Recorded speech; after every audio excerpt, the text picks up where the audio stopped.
শ্রাবণ মাসে প্রথম সোমবারে এই বৃষ্টি হবে না, এটা কি হতে পারে? কি সুন্দর বৃষ্টি হচ্ছিল। এবং একটুখানি পরেই ধরো 2টো নাগাদ। তো এখন হচ্ছে থালাগুলো ধুয়ে নিয়েছি, ফলগুলো কাটা হয়ে গেছে, এখন তোমার গোছাচ্ছি আস্তে আস্তে, ফলগুলো থালার মধ্যে রাখছি।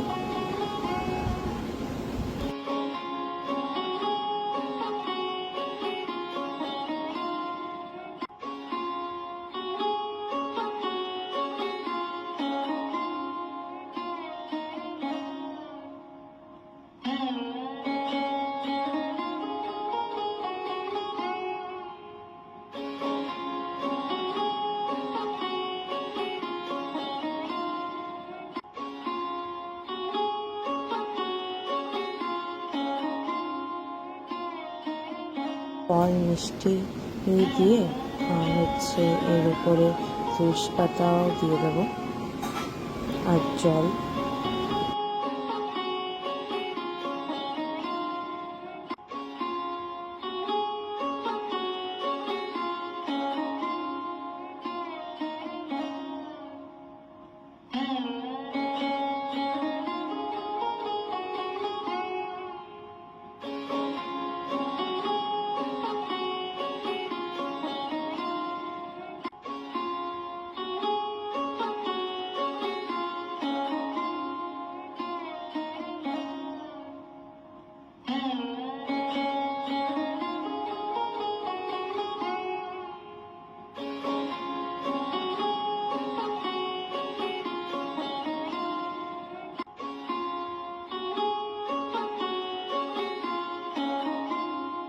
তুলসী পাতা দিয়ে দিয়েছি আর হচ্ছে জল শঙ্খ পাশে রেখে দিয়েছি।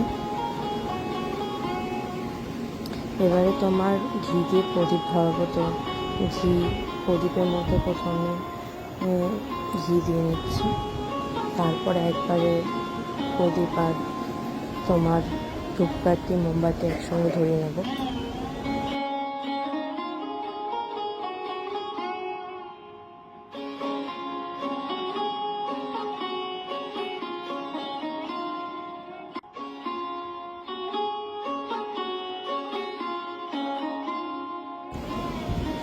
এবারে তোমার ধূপকাঠি মোমবাতিটা ধরিয়ে হচ্ছে, ধূপকাঠি মোমবাতি ধরিয়ে তারপরে প্রদীপটা ধরিয়ে নেবো।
এই যে বাবার পুজো সাজিয়েছি। এবারে তোমার যে সাবুটা ভিজিয়ে রেখেছিলাম সেটা তোমার কলা দিয়ে বাতাসা দিয়ে মেখে নিচ্ছি। আগে তোমরা সাবু ভেজানোর সময় বাতাসা দিয়ে ভিজিয়ে রাখতে পারো, তাহলে তোমার আগেতে বাতাসাটা ভেজে থাকবে। তো এই যে মাখা আছে। তো আজকের ব্লগটা এখানে অবধি থাকুক, আবার পরের দিনকে দেখা হবে। তো লাইক কমেন্ট শেয়ার করতে একদমই ভুলবে না বন্ধুদের সঙ্গে। তো আজকের জন্য টাটা, আবার দেখা হচ্ছে পরের ব্লগে।